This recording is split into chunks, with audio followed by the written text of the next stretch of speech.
Hello and welcome to Discover Merrimack. I'm your host, Rosemary Rung, and this show is about discovering all the hidden gems and not so hidden gems of our town. And today we're going to talk with Yvette Kauser, who's the director of the Merrimack Public Library. And you're probably thinking, well, that's not really a hidden gem, but you would be amazed at today's library. It's not your grandmother's library, and we're going to learn about all of the things that make the Merrimack Library such a dynamic community resource. So welcome, Yvette. It's so nice to have you here, and I really appreciate you taking time out. But I was in the library recently, and first of all, I love just the fact that I can even just go online from home and put a hold on a book, and and it's just so easy. But when I was online at the website, I noticed all of these things that people can borrow from the library. Right. Can you give us some examples? I can. Thank you for having me here, Rosemary. So I brought a couple of things that might seem new to people. For example, we now check out video games, and this is a game, 2K Drive Lego for the PS5 system, and we actually just received a donation of a PS5 system. So you can check out a gaming system as well as games from us. Wow. Yes. And then how long do people get to keep them out for? I think this might be a week. I just write the policies. I don't actually, yeah, but I mean, it's all the information for that is on our website. Another thing that we have that's new are our Library of Things collection. Technically, the gaming systems we would count as part of a Library of Things, and what that really means is it's not a book; it's a non-traditional item. Back in the day, we used to call it realia. And then that's really expanded. So for us in Merrimack, it started with Lego kits. Years ago we used to check out Lego kits, and now we check out board games, puzzles, yard games, and things like the PS5. But we also have a drone. So this is for indoor use only. And we, if you remember back during COVID times, there was someone who was taking drone pictures of different areas in town. Yeah. The drone guy. We consulted with the drone guy and said, what are the rules that go around having a drone and using a drone? Because we wanted to make sure we had a policy that matched that. So this is one of our drones. We have two. They're for indoor use only, and they're chargeable, and then you can check it out and take it home and play with it. We also have cake pans. We have a lot of cake pans, and initially we had a Girl Scout who came to us and wanted to do her Silver Award with us. And she did all of the research. Silver Award, you have to do 50 hours of work. And so she came and asked for donations of cake pans, and we cataloged them all, and you can come and check them out. So if you're going to make a cake for, let's say, the Super Bowl, you don't have a football cake pan, that's a specialty item that maybe you don't want to make an investment in, we have it. And then we had another two Girl Scouts come and want to do their Silver Award with us, and they really liked the cake pan collection, so they expanded on it, and they paired books with pans. So this is a copy of Alexander and the Horrible, No Good, Very Bad Day, which is a fantastic picture book, and a Jelly Roll cake pan that they chose, and the recipe with it for a Jelly Roll cake. And then they also created videos with them in the kitchen putting these things together, so you see each step of measuring and pouring if kids want to watch along. So that was just a very nice addition to our collection. We also received a grant. We received an ARPA grant, and one of the things we purchased with our ARPA grant is something called a launch pad, a Playaway launch pad. And what this is it's an electronic device where it's not connected to the internet. So it's basically a tablet. It's very sturdy. It comes with a charger and a plug. And we have several with different topics. This one is about brain games. So if you have someone in your life that you want to have, strengthen their brain memory or skills, cognitive skills, then you could check this out, and you don't need the internet. You can just have them play or play yourself, preloaded games. And we received several of these. We purchased several of these of different types, language learning or math skills, English skills, that kind of thing. So that's another new item we have. One thing I really like about this is that it's so environmentally responsible too.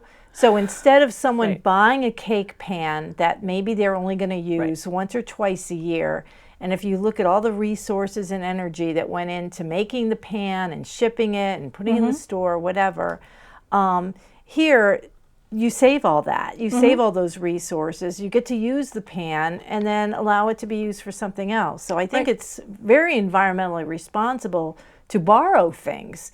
I know someone was telling me years ago how people, if they needed to borrow a weed whacker, they would only, one person in the neighborhood would buy it and share it, and that other person might be the one to buy the lawnmower and then share it. So here the library is sort of being that neighbor, allowing things to be shared. Yeah, I know some of our, in terms of our goals, we definitely want to consider sustainability, but we also are a community center, as it were. We're a place to gather. That is kind of the newer trend in the libraries, is a place to be. Sometimes people call it your third space. So you have work, home, and somewhere else that you go. And it's the library. You can sit and read or work or, meet with someone and not have that pressure of, I have to spend money here, like to hold a table at a restaurant or something like that. Another thing, speaking of sustainability, we're working with a group called Moose Mountain Seed Savers, and several libraries in New Hampshire are doing this to have a seed library. And I brought just a couple of seeds. We have a lot of different seeds that were curated or collected by the Moose Mountain group and distributed to libraries who wanted to partner with them. We also have had master gardeners come in to do presentations on how to prepare your garden, how to plant it. We will have a program coming up about how to harvest those seeds so they can go back into the collection, and then that collection becomes sustainable. And the nice thing about this is all of these seeds come from gardens in New Hampshire, so we know they grow. We know they're going to work in our climate. So how does that work? So people, because they don't return it, obviously. No, you just come get a seed and try it. Oh, wow. So here we have, if you wanted to try growing lavender, we have lavender seeds. Collards, crimson sweet watermelon, if we're thinking of that. So you just try it. I mean, it's not, there's not a lot of risk involved, because you're just borrowing the seeds. And then if you want to learn how to save them and get them prepared for, being put back into the collection, then that's fine. Otherwise, you don't have to. There's no obligation that way. Now, you mentioned the events, these where you hear from master gardeners. What other kind of events does the library offer? Well, we have everything in summer reading right now, and we have summer reading for all ages. So we have a lot of different kinds of cultural events, book groups. We're going to have our different kind of craft events start up again for the adults in the fall. We have our children's events going on right now actively. We will host, musical events. We have an actress coming in November who is going to portray Queen Elizabeth II, which is going to be very fun. And then we have things like we have a cribbage group that meets, and we host them, and that's just open play. We have a knitting and crochet group who comes in. So if you do the, kind of yarn arts and you want to be with other folks who do that too, learn, share ideas, we have that, and that's just, again, an open time for that. We have a couple of things coming up. We have a Dungeons and Dragons kind of one-off how-to game. We've had a lot of people ask for that. I think the generations that are growing up and having kids, who were gamers of board games, they want to have those things again. So we have a D&D game coming up. We've had board game like open play for families or groups to come in and do that. So it's pretty much, it really runs the gamut from, something like a traditional book group where you're discussing a novel or a nonfiction book, to a cultural event, a musical event, some kind of presentation that, we might have someone come from the New Hampshire Humanities to do a presentation on history, a New Hampshire history or something like that. So, yep.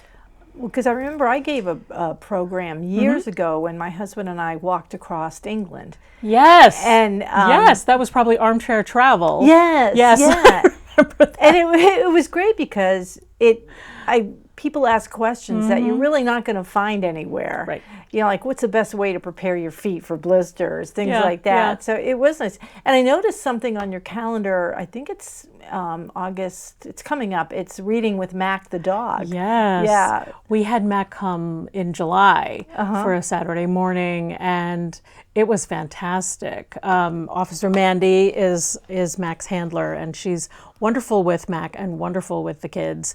And we had a lot of our little kids come with their parents, and they were maybe shy of Mac in the beginning, but he's such a gentle, lovely dog, and they were, sitting with him and wanting to pet him, and he was very gentle. And they had, we had story time about dogs, and then a meet and greet with Mac, and then we had a craft. We're going to be doing that again next Saturday, I believe on the 12th. Well, I saw a video on social media. Yeah, I think it was this morning, and it kind of was something I wanted to mention to you, knowing we were going to meet today. It was about reading to babies, and it was a video of a mother reading to like a 10-week-old baby, and the baby is just enraptured in watching the mother. And do you see the library have you been playing an active role at all in helping parents read to children, or just sharing the pedagogy of reading? Yeah, and I know what we're seeing with younger kids is, because kids lost a lot of socialization opportunities when everything was shut down, that they're behind. A lot of times what we used to talk about in the library was behind in literacy, and now we're seeing that they're behind in social skills. So we definitely have those opportunities for caregivers to bring their children, parents to bring their children, grandparents to bring their children. We have infant story times, and it's a lot of, early literacy recognition where they understand what a book is. That's the very basic thing. And then, of course, it's a great time for the parents, for the adults to socialize and meet each other because they're on the same level. Their kids are the same age, and they can kind of see and meet someone and kind of commiserate about where you are with your child at that stage. But we promote and encourage reading, right at the beginning. Children recognize your voice, and it's a wonderful way to build that relationship by holding your child in your arms or in your lap and just sharing a book. And we do, yes, thank you. So we have a wonderful Friends of the Library group, and they have something called a new baby gift bag. And in it is some information about the Friends, of course, and then we have several board books, so it can get you started on your collection. And this bag has some baby washcloths. I know the Friends are also, they also crochet and knit, and some of these bags have homemade booties in them, which is a treasure. Yeah. So yeah, we have these in the children's room, and if you have a new baby, or if you know someone who has a new baby, we'd love for you to grab one and give that off as a gift. Oh, that's excellent. Yeah. That's good. It is. No, it is. It's it was nice because going back to the library after being away for a while, it just was so inspiring and invigorating, and it's nice to just bring the community together. Yeah. So what's the future look like for the Merrimack Library? We were talking earlier before the taping about your strategic plan. Right. So tell us where you see the library going, or your goals. Well, I think we all know, if we use the library, those who use the library know that we've outgrown the library. The town has outgrown the library, and library services have changed. So the demands or the needs or wants of a community have changed, and we're trying to adapt to that the best we can. And there's still, we can't do it all in the current space. So our trustees have, in the past recent years, they've hired a space consultant to look at our space and what our options might be in terms of renovation or going out to new construction. They've talked to an architect about also, what does it kind of give us a big picture, give us kind of a sketch of what might be possible. And so the next step for us is really, they've hired a consultant named Deb Holdley. She's a librarian. She's also been a library trustee, so she's very familiar with how to approach library planning from both sides. And so she is our consultant. The next strategic planning process is going to start in September. And we'll look for community input. We'll look for input from the staff. We'll look for input from different stakeholders, like our development fund committee members, our friends group, the other trustees, and then other, let's say influencers or notable people in town, just to get feedback about, what do they think? What do they see is the role of the library in the community, and what are things they want to see us develop in the library. We had certain goals when we did this strategic plan about 10 years ago, and we've met them all. We've at least touched them, and we had to consider, can we do this or not? And then we've, kind of checked it off the list. And some of that was, these things were created as a direct result of communication, and conversations with the community. We had focus groups. So we'll do that again and kind of see, okay, where are we? But some of it was more space, a catalog that's easier to navigate, different kinds of collections to check out, this kind of thing. So we've definitely addressed a lot of this.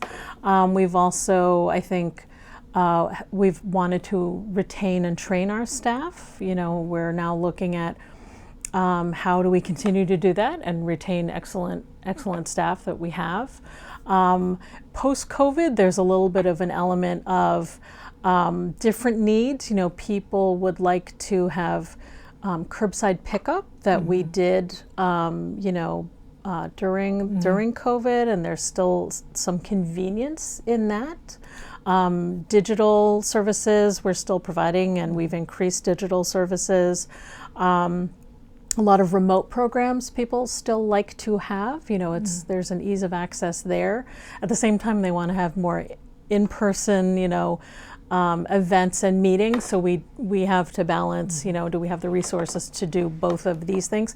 And so, I think especially coming out of so many changes during COVID, what are the goals and what are the things we want to prioritize and what are the things that maybe we don't need to do anymore? So when you talk about, where you see the library going in the future and taking the input of people, how do people get involved in that process of that? Even just volunteering, what would a person that really wants to get involved in the library, what would be their next step? It depends on how they want to get involved. They can always reach out to our Chair of Trustees, Deborah Covell, and her contact information is on the website under Library Supporters and Library Trustees, if they want to get involved on that way. We have a full board now. We have 2 alternates out of our 3 alternate positions, so it's full, and they're a wonderful group. You can always attend the meetings and or read the minutes of meetings to find out what's going on. They meet on the 3rd Tuesday of the month at Town Hall in the Matthew and the Memorial Room, and that's at 7 o'clock. If they want to get involved in the Friends, and that's the group that supports our summer reading prizes, they fund a lot of the programs, hold book sales, provide those baby bags that we were just talking about.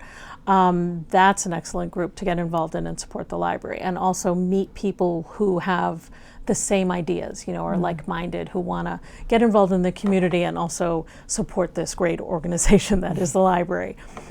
So that's something. Every now and then we have opportunities for volunteers to help us with special projects. That's a little rarer, but I think, getting on our website, signing up for the newsletter, checking Facebook and our other social media platforms, and finding out what's going on is the way to go. Or, of course, you can contact me. because I'm always available. Now, what's the trend been for people getting library cards, or have you seen a growth in the use of the library? It's up. It's definitely good. up, where we are past our pre-COVID numbers, so we're as busy as we used to be. Foot traffic is up. It's very easy to get a library card now because you can do that online and create your account online on our website. And then the next time you come in, show us a piece of mail that shows your address and proof of address, and we can give you the physical card. But definitely I'm seeing an increase in people asking for their cards. You know, it might be because of things like this when we do outreach, and we were featured on New Hampshire Chronicle, and then there was a wave of people coming in to see what was going on in the library and look at our library of things that were highlighted and come get a card. And you know, it's nice. It's just, I think people know that there is a value in a library, especially if they moved from a town that had, you know, a very vibrant library and took advantage of that. Then they know, oh, I want to go get my library card, because they know what's there already and they know what kind of benefits are available to them. Well, I'm so glad you came, because there may be people like me who took our library for granted. Yeah. And we just didn't really see how it's changed and expanded so many opportunities. So I want to thank you so much, Yvette, for taking time out to talk to us about today's library. And I encourage everyone to stop by and check it out yourself. There's so many things. Go to the website and you can see just the array of community connections and support that it provides. So thank you very much. You're very welcome. And thank you for the show and tell too. You're welcome. You're welcome. Bye, everybody.